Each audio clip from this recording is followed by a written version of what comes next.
Banksia Menziesii is one of the most attractive Banksia that are cultivated in Australian gardens.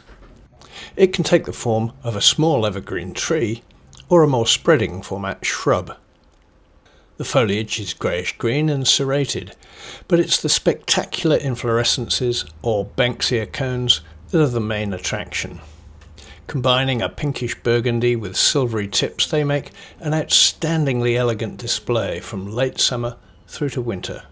These are highly prized by the cut flower trade, often referred to as Strawberry Banksia. As with most Australian natives, they're nectar rich and will attract a host of birds and beneficial insects to your garden. They need extremely well-drained soils and full sun for most of the day. Banksia Menziesii can withstand salty coastal winds without much bother and can handle cold winter nights, but not heavy frosts.